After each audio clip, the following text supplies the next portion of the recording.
ടാക്സിന്റെ കാര്യത്തിൽ CA കാണണമെന്നാണ് പറഞ്ഞത്. പറ്റുമെങ്കിൽ ഞാൻ പറഞ്ഞ് വിശ്വസിക്കേ. അപ്പോ ഋഷിയെ കണ്ടതിന്റെ ഷോക്കും പേടിയൊക്കെ മാറിയോ? ദേവി, ഞാൻ എന്തായാലും പെങ്ങളും അളിയനും അവിടുന്ന് പുറപ്പെട്ടിട്ടുണ്ട്. അവര് വന്ന് കണ്ടിട്ട് പോയാ മതി. എന്താ?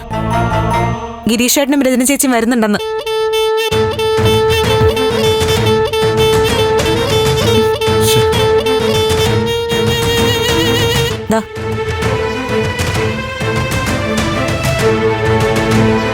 ദേവി,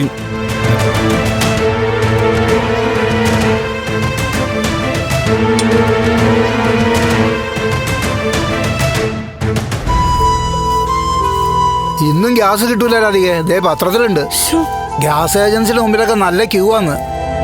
മിക്കവാറും ഹോട്ടലുകളൊക്കെ അടച്ചു പൂട്ടി. വിറക് വെട്ടി തരാം, തൽക്കാലം വിറകടുപ്പിൽ പാചകം ചെയ്യ്. ഗ്യാസ് ഇല്ലെങ്കിലും അടുപ്പ് പുകയായിരിക്കാൻ പറ്റില്ലല്ലോ. അടുപ്പ് പുകയുന്നല്ല, മനുഷ്യരുടെ മനസ്സിന്റെ പുകച്ചിൽ ആദ്യം മാറ്റേണ്ടത്. നന്ദന്റെ കാര്യം കേട്ടിട്ട് ഒരു സമാധാനവും ഇല്ല. ആ, ഋഷിയുടെ ആത്മാവിനെ കണ്ട് നന്ദേട്ടൻ ബോധം കെട്ട് വീണ കാര്യല്ലേ? അമ്മ എന്താ ഈശ്വര സമാധാനം പോയിന്ന് പറയാത്തെന്ന് ആലോചിച്ചിരിക്കുമായിരുന്നു. അല്ല, അപ്പോ നേരത്തെ ചുറ്റിപ്പറ്റി നിന്ന മീരയുടെ ആത്മാവ് ടൂർ കഴിഞ്ഞു പോയോ? എന്നിട്ട് ഋഷിയുടെ ആത്മാവ് വന്നോ? ശാരി, നീ നാവടക്ക് വെറുതെ നിക്ക്. നിനക്ക് വിശ്വാസം അല്ലെങ്കിൽ വിശ്വസിക്കണ്ട. നന്ദൻ കണ്ട കാര്യങ്ങളാ പറഞ്ഞത്. ഋഷിയുടെ ആത്മാവിനെ കണ്ട് നന്ദൻ ബോധം കെട്ടു വീണു. ചുമ്മാ ഓരോ വിഡ്ഢിത്തരങ്ങൾ പറയല്ലേ അമ്മേ. അല്ല, അതിന് ഋഷി മരിച്ചു എന്നാരാ പറഞ്ഞേ? അയാളെ കാണാതായതിന്റെ അന്വേഷണം നടക്കുന്നതല്ലേ ഉള്ളൂ. ഇനി പണ്ട് മീരയെ കൊന്നു പറഞ്ഞ പോലെ ഋഷിയെ നന്ദേട്ടൻ തന്നെ കൊന്നതാണോ? നീ എന്താ ശാരി പറയുന്നത്? ഞാൻ പറയുന്നതാണോ തെറ്റ്? ഋഷി കൊല്ലപ്പെട്ടു വാർത്തകളൊന്നുമില്ല, പോലീസും അവകാശപ്പെട്ടിട്ടില്ല. പിന്നെ എങ്ങനെയാ പ്രേതാത്മാവ് വന്നു എന്ന് പറയണേ? നന്ദേട്ടൻ എന്തോ ടെൻഷനോ ഡിപ്രഷനോ ഒക്കെയാണ്. ഋഷിയായിട്ട് പ്രഭാന്റിക്കും പ്രശ്നങ്ങൾ ഉണ്ടായിരുന്നല്ലോ. അതിന്റെ ബുദ്ധിമുട്ടൊക്കെ നന്ദേട്ടന്റെ മനസ്സിലുണ്ടായിരുന്നിരിക്കാം. ഇന്നലെ കമ്പനി കൂടി മദ്യപിച്ചു എന്നും പറയല്ലേ?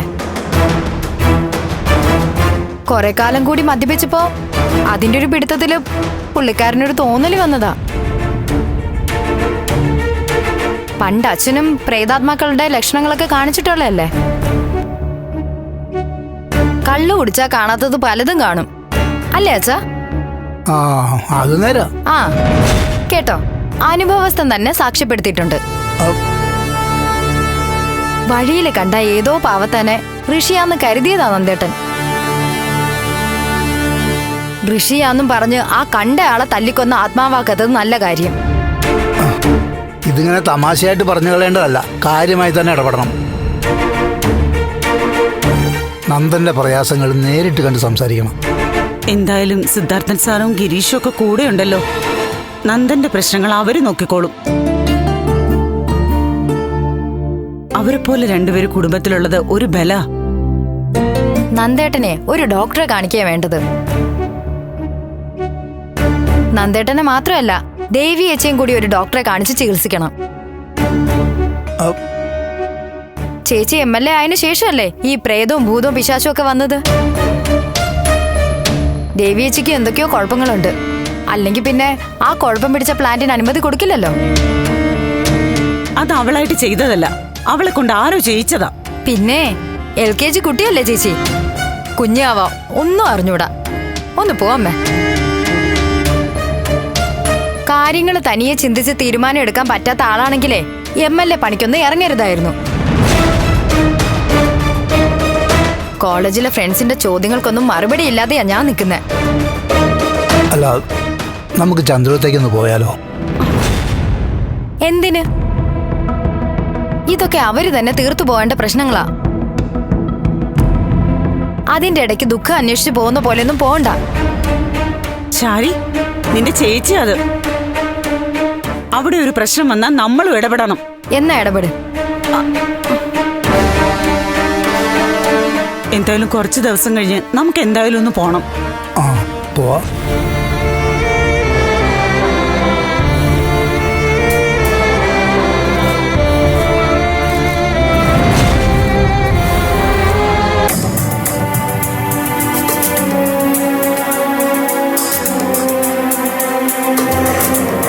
എന്റെ നന്ദ, നീ ഇത് ഏത് നൂറ്റാണ്ടിലാ ജീവിക്കുന്നത്? പ്രേതം.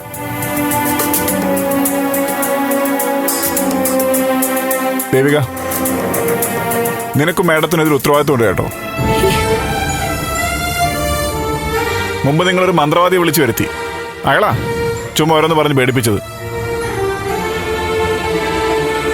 പ്രേതം, ഭൂതം, പിശാച്.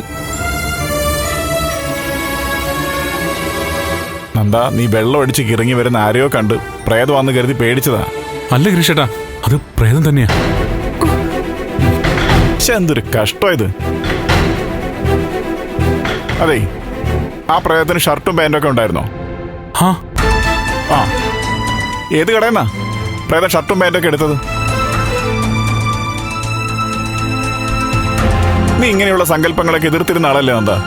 ശാസ്ത്രീയമായിട്ടല്ലേ സംസാരിച്ചിരുന്നത്? അതെ, അതാ ശ്രദ്ധിക്കേണ്ടത്. ഇതിലൊന്നും വിശ്വസിക്കാത്ത നന്ദൻ പ്രേതത്തെ കണ്ടു എന്ന് പറഞ്ഞ അതിന്റെ അർത്ഥം എന്താ? ഇവൻ മരിച്ചുപോയ ആരെയെ കുറിച്ച് പേടിക്കുന്നുണ്ട്, അത് തന്നെ അർത്ഥം.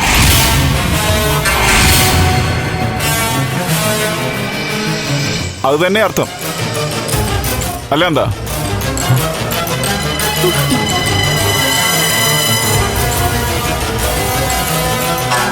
കണ്ടോ, ഞാനത് പറഞ്ഞപ്പോ തന്നെ നന്ദൻ പേടിച്ചു. മുഖം നോക്ക്, ആകെ വെളുറി വെളുത്ത്. ഇപ്പൊ നന്ദനെ കണ്ട ഒരു പ്രേതത്തിന്റെ വിളർച്ചയുണ്ട്. നോക്ക്, മുഖം നോക്ക്. ഒന്ന് വെറുതെ ഇരിക്കും ഗിരി. നന്ദൻ മരിച്ചുപോയി ആരെ കുറിച്ച് പേടിക്കാനാ? ഇവന്റെ പേടി വെപ്രാളം കണ്ട് ഞാൻ പറഞ്ഞതാ.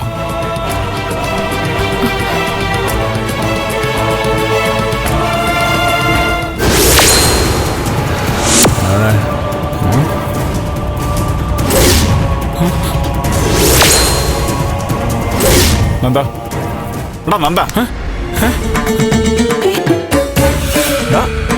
നീ എന്തിനാ ഇങ്ങനെ ഞെട്ടുന്നേ?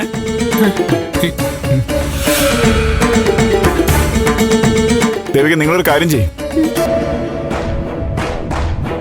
രണ്ടുപേരും ഡ്രസ്സും അത്യാവശ്യം സാധനങ്ങളൊക്കെ എടുത്തോ. രജനി, ഇവര് കുറച്ചു ദിവസം അവിടെ വന്ന് നിൽക്കട്ടെ. വേണ്ട വേണ്ട, ആന്നും വേണ്ട, ഞാൻ അങ്ങോട്ടുമില്ല. ഗിരീഷേട്ടൻ പറഞ്ഞ പോലെ മറ്റാരെയോ കണ്ട് പ്രേതമൊന്നും ആത്മാവൊന്നും ഒക്കെ തോന്നിയത് തന്നെയാ. അല്ല, ആന്നും അല്ല, ഞാൻ നേരിട്ട് കണ്ടു. നിങ്ങളെ കാണുന്ന എത്രമാത്രം സത്യമാണോ അതുപോലെ സത്യ ഞാൻ അവിടെ കണ്ടതും. ചിലപ്പോ കർമ്മഫലമായിരിക്കും. നാട്ടുകാർക്ക് ഇഷ്ടപ്പെടാത്തത് MLA ചെയ്താ അതിന്റെ ഫലം അനുഭവിക്കേണ്ടി വരും. രജനി, അല്ല, ആ മാലിന്യ പ്ലാന്റ് ഭാര്യ ഒപ്പിട്ട് കൊടുത്തല്ലേ, അപ്പൊ ഭർത്താവിന് കിട്ടി പണി. രജനി, ഞാൻ പറഞ്ഞിട്ടുണ്ട് ഗർഭസ്ഥ ശിശുവിന്റെ കാര്യം. ഞാനൊന്നും പറയുന്നില്ല. എന്താ, നീ വാ, നമുക്കൊന്ന് പുറത്തൊക്കെ നടന്നിട്ട് വരാം. വേണ്ട ഗിരീഷേട്ടാ, വേണ്ട. വാ, വാടാ, പുറത്ത് പോയി ചായ കുടിച്ചിട്ട് വരാം. വാ, വാടാ, നടന്നേ.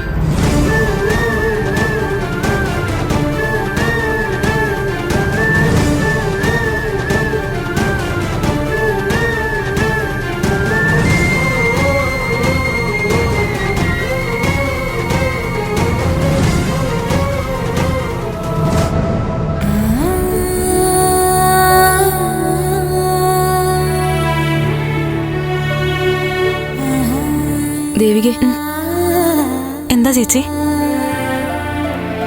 നീ വിഷമിക്കാതെ, താൽക്കാലികമായിട്ടുള്ള ഓരോ പരീക്ഷണമാണെന്ന് കരുതിയാ മതി. അങ്ങനെയല്ലേ കരുതാൻ പറ്റൂ ചേച്ചി? പരീക്ഷണം എങ്കിൽ പരീക്ഷണം, എല്ലാം ഒന്ന് ശരിയായ മതിയായിരുന്നു.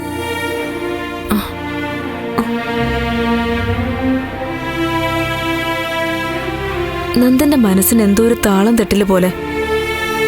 നീ എപ്പോഴും കൂടെ തന്നെ ഉണ്ടായിരുന്ന അവനൊരാശ്വാസം കിട്ടിയേക്കും. നീ പൊതുപ്രവർത്തനത്തിൽ നിന്നൊക്കെ മാറി കുറച്ചു ദിവസം അവന്റെ കൂടെ നിൽക്ക് ദേവിക. ഞാനൊരു MLA അല്ലേ ചേച്ചി? അങ്ങനെ പൂർണ്ണമായിട്ട് മാറി നിൽക്കാൻ പറ്റില്ലല്ലോ, ഉത്തരവാദിത്തങ്ങൾ കിടക്കുമല്ലേ. നീ പറയുന്ന നേരാ. നന്ദിനി അങ്ങോട്ട് അടുത്തൊരാള് വേണോന്ന് തന്നെയാ തോന്നുന്നേ. അങ്ങനെയൊക്കെ ആണെങ്കിൽ MLA സ്ഥാനം രാജിവെച്ചൂടെ? ആ, ദേവി, ഞാൻ നല്ല അർത്ഥത്തിലാ ചോദിച്ചേ, നിന്നെ വിഷമിപ്പിക്കാനല്ല. നിങ്ങൾ സമാധാനത്തോടുള്ള ജീവിതം ഇതുവരെ ജീവിച്ചു തുടങ്ങിയില്ല.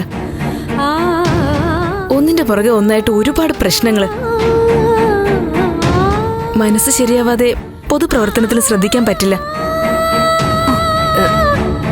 നിനക്ക് ബുദ്ധിമുട്ടൊന്നും ഇല്ലെങ്കിൽ രാഷ്ട്രീയം വിട്ടേക്ക്. ജീവിതത്തിലെ സന്തോഷം തിരിച്ചു കൊണ്ടുവരാൻ ശ്രമിക്ക്.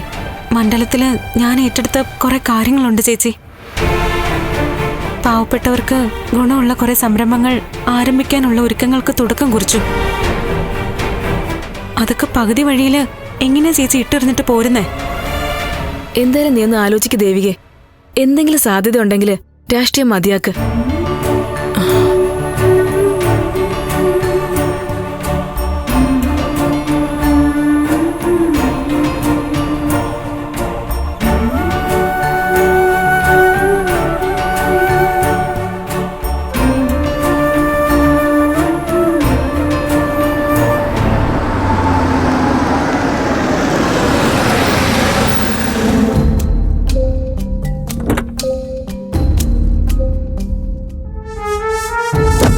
Good morning madam. Good morning. CP കയറിയിരിക്കെ, ഞാനിന്ന് അമ്പലത്തിൽ പോയിട്ട് ഉടനെ വരാം. മാഡം ആകെ വല്ലാതിരിക്കുന്നല്ലോ. സന്തോഷിക്കാനുള്ളതൊന്നും ഇപ്പൊ എന്റെ ജീവിതത്തിലില്ലല്ലോ CP. വിചാരിക്കുന്ന എന്തും നേടിക്കളയാന്നുള്ള ഒരു അഹങ്കാരവും മനസ്സുറപ്പൊക്കെ ഉണ്ടായിരുന്നു മുമ്പ്. രാഷ്ട്രീയത്തിലോ പോലീസിലോ എവിടെയോ ആയിക്കോട്ടെ, ഞാനൊന്ന് വിരലിഞ്ഞൊടിച്ചാ എന്റെ ആവശ്യങ്ങളും ആഗ്രഹങ്ങളും സാധിക്കാൻ പറ്റുമെന്ന് കരുതിയിരുന്നു. പക്ഷെ ഇപ്പൊ മനസ്സിലായി, നമ്മൾ വിചാരിക്കുന്ന പോലെ എപ്പോഴും നടന്നോളണമെന്നില്ല. ദേവികയും രാധാകൃഷ്ണ മിനിസ്റ്ററേയും കണ്ടു, DYSPയും DGPയും കണ്ടു. ഒന്നും നടന്നില്ല. ഋഷി കാണാൻ മറയത്ത് തന്നെ നിൽക്കുക. മാഡം, നമുക്ക് കോടതിയിൽ നേരിട്ട് പെറ്റീഷൻ ഫയൽ ചെയ്യാം. ഒരു ഫലവും ഉണ്ടാന്ന് തോന്നുന്നില്ല. അന്വേഷണത്തിന് കോടതി പോലീസിനോടല്ലേ പറയാ. ഇല്ല CP, എല്ലാരും എന്നെ കൈവിട്ടു. ഇനി ആശ്രയം ദൈവമേ ഉള്ളൂ. ഭഗവാന്റെ മുമ്പിൽ കരഞ്ഞു പ്രാർത്ഥിക്കാം. ഈശ്വരന്മാരെന്റെ കണ്ണുനീര് കാണും. എന്റെ ദുഃഖം ഇപ്പൊ അവർക്ക് മനസ്സിലായി കാണും. അതിന്റെ സൂചനയായിട്ടായിരിക്കും ഇന്നലെ ഋഷിയെ സ്വപ്നത്തിൽ കാണിച്ചത്. അവൻ യഥാർത്ഥത്തിൽ എന്റെ മുമ്പിൽ വന്നിരിക്കുന്ന പോലെയാ തോന്നിയേ. അത് നല്ല ലക്ഷണമാണോ ചീത്ത ലക്ഷണമാണോ എന്നൊന്നും അറിയില്ല. അപ്പോഴത്തെ ഒരു വെപ്രാളത്തിലാണ് ഞാൻ CPയെ വിളിച്ചത്. വൈകാതെ നല്ല വാർത്ത കേൾക്കാൻ പറ്റുമെന്ന് തന്നെയാണ് എന്റെ മനസ്സ് പറയുന്നത്. മാഡം എന്തായാലും സമാധാനത്തോടെ പോയിട്ട് വരൂ. ഞാൻ വെയിറ്റ് ചെയ്തോളാം. ശരി.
നന്ദു ഓഫീസിലേക്കാണോ പോകുന്നേ?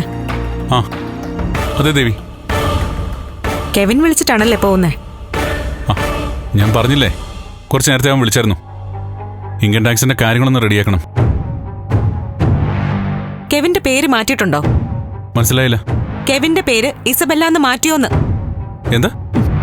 നന്ദു എന്നോട് കള്ളം പറയാനും തുടങ്ങിയല്ലേ? ഫോണിലുണ്ടല്ലോ, ഇസബെല്ലയാ നന്ദുനെ വിളിച്ചിരിക്കുന്നേ. ഇസബെല്ല വിളിച്ചിട്ടാ നന്ദു എങ്ങോട്ടോ അത്യാവശ്യപ്പെട്ട് പോകുന്നേ. നീ എന്റെ ഫോൺ ചെക്ക് ചെയ്യായിരുന്നോ? ഇത്രയൊന്നും ഞാൻ പ്രതീക്ഷിച്ചില്ല. കഷ്ടം തന്നെ നിന്റെ കാര്യം. കള്ളം പറഞ്ഞതല്ല, അത് കണ്ടുപിടിച്ചതാണ് കുറ്റം അല്ലേ? ഒരാളുടെ സമ്മതമില്ലാതെ അയാൾ ഫോൺ പരിശോധിക്കുന്നത് തെറ്റ് തന്നെയാ. അത് ശരി. പുതിയ നിയമങ്ങളൊക്കെ വന്നു തുടങ്ങിയല്ലോ. നമുക്കിടയില് എന്റേതെന്നോ നിന്റേതെന്നോ ഒരു അതിരുകൾ ഇതുവരെ ഇല്ലായിരുന്നു. ഫോണോ ഡയറിയോ ഒളിച്ചോ മറിച്ചോ സൂക്ഷിച്ചിട്ടില്ലായിരുന്നു. അനുവാദവും അപേക്ഷയോ ഒന്നും കിട്ടിയിട്ടല്ല നമ്മൾ ഇതുവരെ മറ്റൊരാളുടെ ഫോൺ ഉപയോഗിച്ചിരുന്നത്. ഒളിക്കാനും മറയ്ക്കാനും ഒന്നുമില്ലായിരുന്നു നമുക്കിടയില്. നേരത്തെ തന്നെ കെവിനെ വിളിച്ചെന്ന് നന്ദു പറയുമ്പോ തന്നെ ശബ്ദത്തിൽ ഒരു പതർച്ച ഞാൻ ശ്രദ്ധിച്ചിരുന്നു. കള്ളം പറഞ്ഞ് പഠിച്ചു തുടങ്ങുമ്പോഴുള്ള ഒരു പതർച്ച. സാരമില്ല, കുറച്ചങ്ങോട്ട് ചെല്ലുമ്പോഴേ കള്ളം സത്യമായിട്ട് തന്നെ അവതരിപ്പിച്ച് വിശ്വസിപ്പിക്കാൻ സാധിക്കും. ഇസബെല്ലെ വിളിച്ചെന്ന് പറഞ്ഞാൽ നീ പ്രശ്നം ഉണ്ടാക്കും. അതുകൊണ്ടാണ് ഞാൻ ആ രീതിയിൽ പറഞ്ഞു. ഇസബെല്ലെ വിളിച്ച ഞാൻ തെറ്റിദ്ധരിക്കുന്ന എന്തിനാ? കുറച്ചു ദിവസം മുൻപ് വരെ ഇങ്ങനെ ഒരു ചിന്ത ഇല്ലായിരുന്നല്ലോ. ഇസബെല്ലെ വിളിക്കുന്നത് മറച്ചു വെക്കില്ലായിരുന്നു. ഇപ്പൊ എന്തിനാ കള്ളം പറയുന്നേ? അപ്പോ കള്ളം പറയേണ്ടതായ കാരണം ഉണ്ടായി വന്നിരിക്കുന്നു അല്ലേ? നന്ദു, ഇന്നലെ രാത്രി നിങ്ങൾ എവിടെയായിരുന്നു? നന്ദുന്റെ മേലെ അവൾക്ക് എന്താ ഇത്ര അവകാശം? അതും ഇത്ര പെട്ടെന്ന്. നന്ദുന്റെ ഫോൺ ഞാൻ നോക്കിയത് മഹാ അപരാധമായിട്ട് നന്ദു പറയുന്നു. ഇന്നലെ ഞാൻ നന്ദുനെ വിളിച്ചപ്പോഴേ നന്ദുന്റെ ഫോൺ എടുത്ത് എനിക്ക് മറുപടി തന്നത് അവളാ. അത് കുഴപ്പമില്ല അല്ലേ? പുതിയ കൂട്ടുകെട്ടുകളുടെ തുടക്കം അല്ലേ? അതല്ല പഴയത് പുതുക്കിയെടുക്കാൻ വേണ്ടി. അനാവശ്യം പറയരുത്. ഉത്തരം മുട്ടുമ്പോ ഇങ്ങനെ പൊട്ടിത്തെറിക്കുന്നതേ ചില ഭർത്താക്കന്മാരുടെ രീതിയാ. പക്ഷെ നന്ദു, ഒച്ച എടുത്തുന്ന് വെച്ച് ഞാൻ പേടിച്ചിരിക്കില്ല. എന്റെ ജീവിതം വെച്ച് കളിക്കാൻ ഒരു ഇസബെല്ലയും ഞാൻ അനുവദിക്കില്ല. നിങ്ങൾ തമ്മിൽ വലിയ സൗഹൃദമായിരിക്കും. പക്ഷെ ആ സൗഹൃദം എനിക്ക് ഉൾക്കൊള്ളാനോ അംഗീകരിക്കാനോ പറ്റാത്തതാണെങ്കിൽ അത് അവസാനിപ്പിക്കണം. ഒരു ഭർത്താവ് ഭാര്യയോട് കാണിക്കേണ്ട വിശ്വാസം അത് കടമയാണ്. നിന്നോടുള്ള എന്റെ സ്നേഹവും വിശ്വാസമൊന്നും അങ്ങനെ തെളിയിക്കേണ്ട കാര്യമൊന്നും എനിക്കില്ല. ഇസബെല്ല നമ്മുടെ രണ്ടുപേരുടെ കോമൺ ഫ്രണ്ടാ. ആ ഫ്രണ്ട്ഷിപ്പിനെ തെറ്റായി കാണുക എന്ന് വെച്ചാ അതിന്റെ കുഴപ്പം നിന്റെ ഭാഗത്താ. തെറ്റ് എന്റെ ഭാഗത്തല്ലേ? കൂടുതൽ സംസാരിച്ചിരിക്കാൻ സമയമില്ല, എനിക്ക് പോണം. നന്ദു, എനിക്ക് കുറച്ച് സംസാരിക്കാനുണ്ട്. പറഞ്ഞില്ലേ എനിക്കിപ്പോ സമയമില്ല. പ്ലീസ്, ഒരു 10 മിനിറ്റ് എനിക്ക് വേണം. ഇപ്പൊ എനിക്ക് പോയേ പറ്റൂ. ഞാൻ വന്നിട്ട് സംസാരിക്കാം. നന്ദു,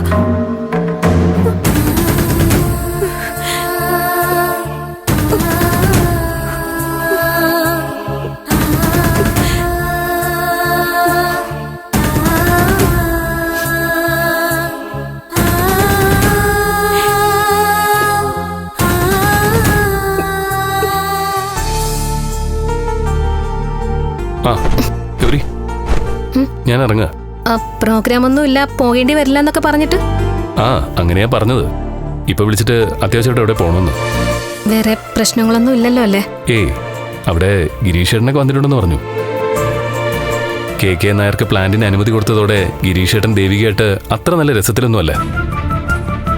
ചിലപ്പോ അവരുള്ളത് കൊണ്ട് മനഃപൂർവ്വം ഒന്ന് മാറി നിൽക്കാൻ വേണ്ടിയാവും ഈ പ്രോഗ്രാം എടുത്തത്. ഗിരീഷേട്ടന് ദേവികയോടുള്ള ദേഷ്യം ഇനി മാറിയിട്ടില്ലല്ലേ? ഗിരീഷേട്ടന്റെ രീതി അതല്ല. ഇനി എത്ര വലിയ സ്വന്തക്കാരായാലും ശരി, തെറ്റായ പ്രവൃത്തി കണ്ട ഗിരീഷേട്ടൻ എതിർക്കും. ഗിരീഷേട്ടൻ ദേവിയോട് എതിർപ്പ് കാണിക്കുന്നതിൽ ഒട്ടും തന്നെ കുറ്റം പറയാനും പറ്റില്ല. രജനി ചേച്ചി വന്നിട്ടുണ്ടോ? നന്ദന്റെ പ്രശ്നങ്ങളൊക്കെ അറിഞ്ഞിട്ടുള്ള വരവാ. മുരളേട്ടൻ നന്ദനോട് ഇതിനെക്കുറിച്ച് സംസാരിച്ചിരുന്നോ? കണ്ടിട്ട് വേണ്ടേ സംസാരിക്കാൻ. ഇന്ന് ഞാനൊന്ന് കാണാൻ ശ്രമിക്കും. ഒന്ന് വിശദമായിട്ട് സംസാരിക്കണം. എന്തായാലും ഞാൻ ചെല്ലട്ടെ. ദേവിക്ക് അത്യാവശ്യമായിട്ട് എവിടെയെങ്കിലും പോകണമെന്ന് അറിയില്ല. ശരി ശരി.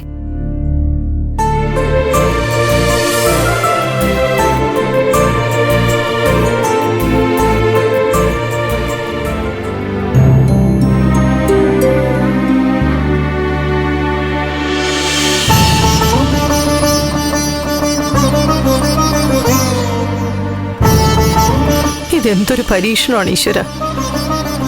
ഇത്രയൊക്കെ അനുഭവിക്കാൻ ഞാൻ എന്ത് തെറ്റാണ് ചെയ്തത്? ഋഷിക്ക് വേണ്ടിയിട്ടാ എന്റെ ജീവിതം ഞാൻ മാറ്റിവെച്ചത്.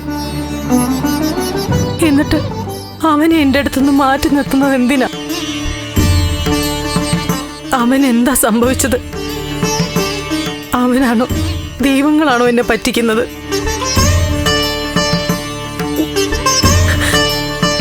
എന്റെ കണ്ണുനീർ ഈശ്വരന്മാര് കാണുന്നില്ലല്ലോ. എനിക്കൊരാശ്വാസമായിട്ട് ആരും വരുന്നുമില്ലല്ലോ. മാഡം